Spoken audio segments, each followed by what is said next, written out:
Ngayong araw ay pupuntahan natin ang isa sa pinakamatarik na bundok dito sa Bohol.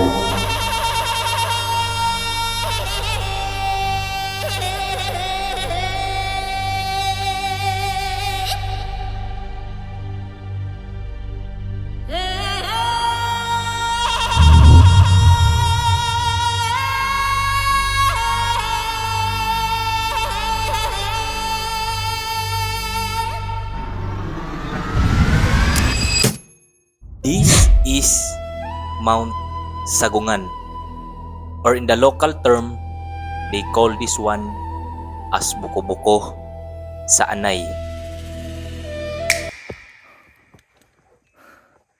They also call this one as knife edge dahil sa sobrang tarik ng daanan paakyat ng bundok. Matatagpuan ito sa pagitan ng Barangay Danau at Imelda dito sa bayan ng Duero sa probinsya ng Bohol. May taas itong 657 meters above sea level at may layo itong 5.15 kilometers papunta at pabalik.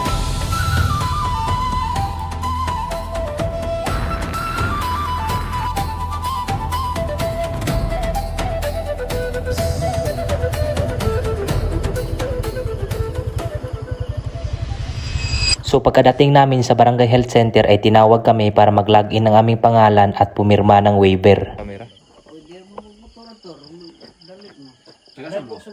Pwede lagi. Hari. Alam ba? Tagsa mo Weber.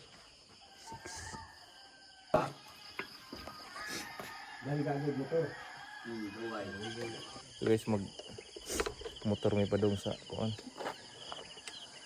Di para makapas sa sunrise. Yung late, tigamay din.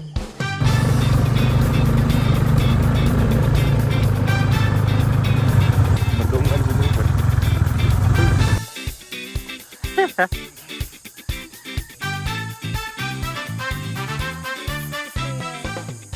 So guys, as of the moment is na nami diri sa starting point sa Mount Sagungan. So, kaubo na to si Julius. Mayroon magmakabot kami sa sunrise road. So, ang option sa ang pag karon unta makabot kami. So, tara let's go. Paakyat na kami ng bundok at may mga hikers ring na una.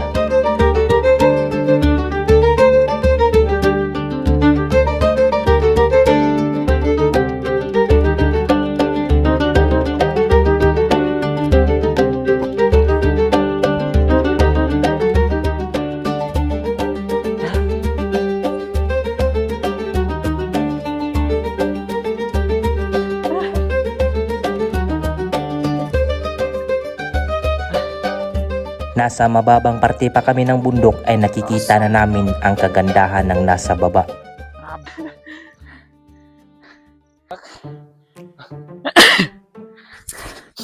Guys, kalibangon ko. Kalibangon. Tapos ikaon. Ang itlog na to diha saron. Arbag. Yan na.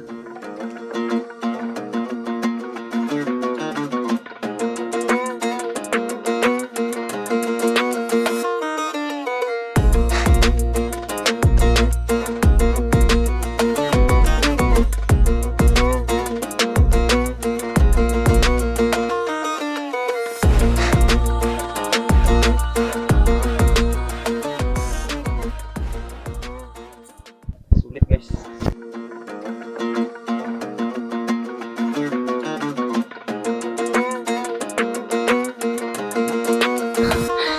Papanik ko.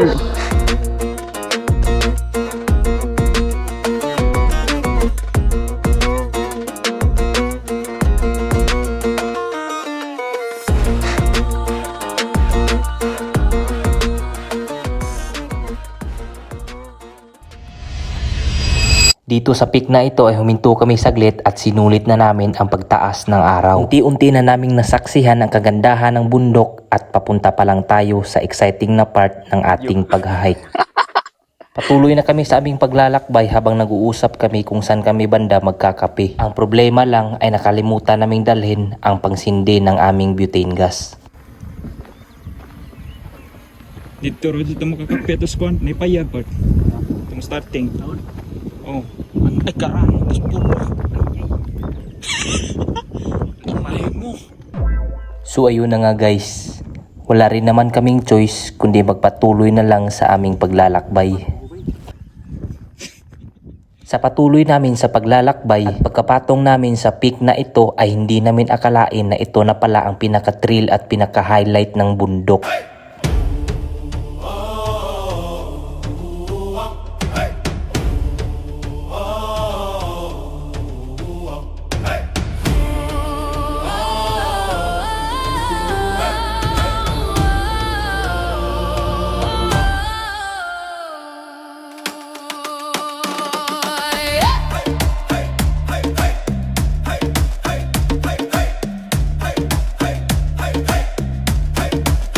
Sa ilalim ng talampakan mo may pintig na tahimik, lupa ng ninuno, buhangin at puti. Bawat hakbang mo'y kwento ng lahi, bawat bakas pangakong di mawawagli. Kapag napagod ka sa bigat ng langit, may kanlungan sa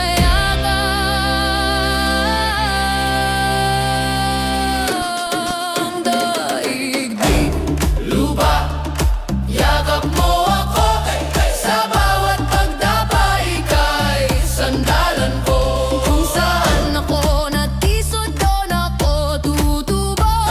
Sa yakap ng daigdig, matatag ang puso ko.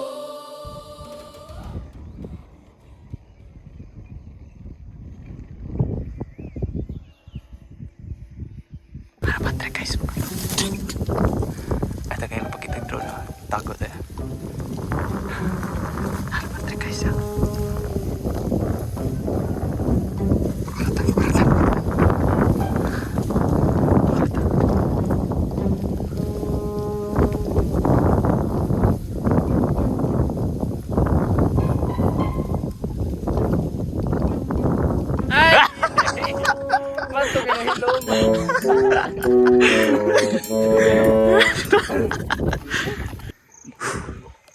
So guys, paway sa Miki.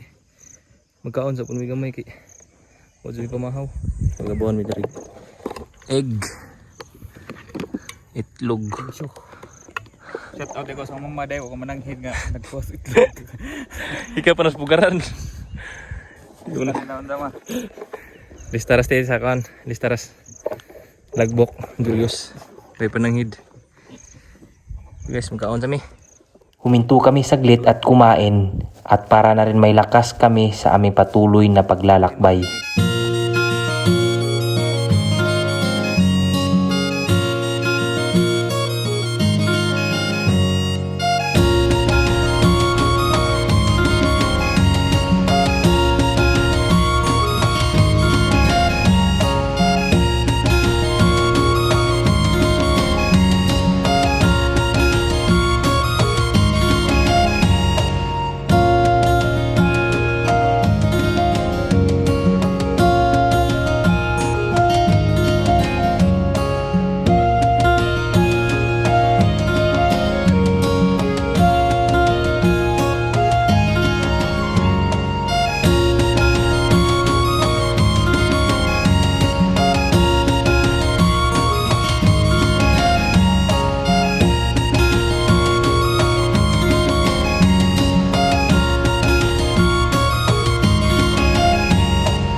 Yati, nagbong. Nagbong itong power bank. So guys, hapit namin sa pinaka summit. Murag mo nila siguro. Kana. Murag last na nga kon. Tungason. Awa. Mali juga namak da ni. Goodbye Earth.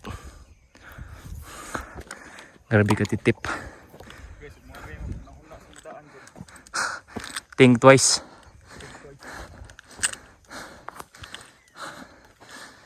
Huwag di kaya. Naog.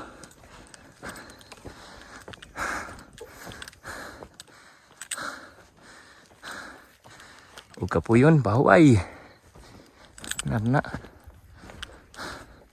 Sa mga oras na ito ay talagang ramdam na namin ang pagod dahil sa mga tarik ng mga trail na aming dinadaanan. Sabi.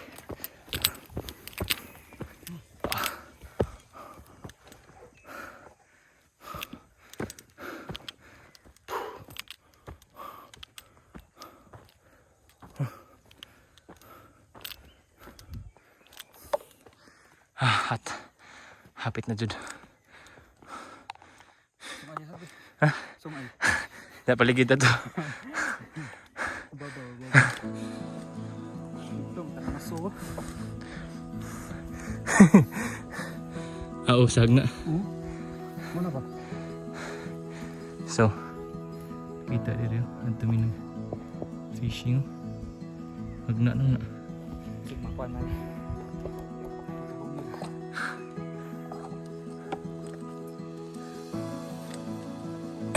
Excited na kaming maabot ang tuktok kaya tumakbo na kami dito. May tour guide kaming nakita na sinamahan ng ibang hikers kaya tinanong namin ito kung ito na ba yung pinaka-peak ng bundok. Ato ba to? Morning, sir. Pwede no? Sa kasa. Pwede Sir, rin. kasa sir, og dani magani sa kuha sir. Pagkuhan, bato-bato mo sir, nigardok sa tent ba? Gahi. Sagara sila turo sa katunay. Napatagamay. Sa kapatag. Napa to? Oh, kana sir, kinakapi. Muna indot. Masakta na sir, naman daw sila sir. Asag, ano ka po? Nung nalaman namin na may mas mataas pa na peak ay nagtanong na kami sa tour guide kung saan kami dadaan. Palugsong mo. Makakita mo lugsong. After ng aming pag-uusap ay agad na kaming nagpatuloy sa pag-akyat sa pinakatuktok ng bundok.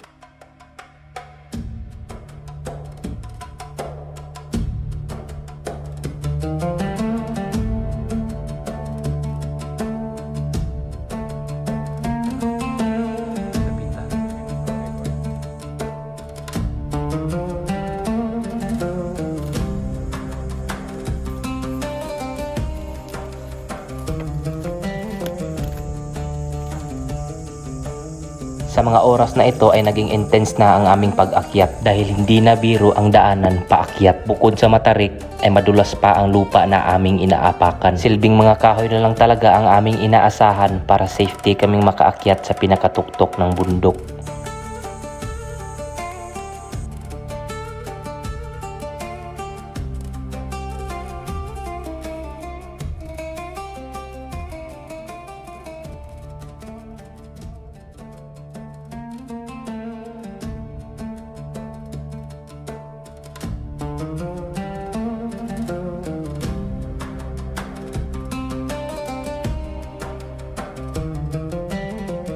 Nang palapit na kami sa tuktok, ay hindi mapigilang ma-excite sa aming nakita.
Guys, ako yung isa.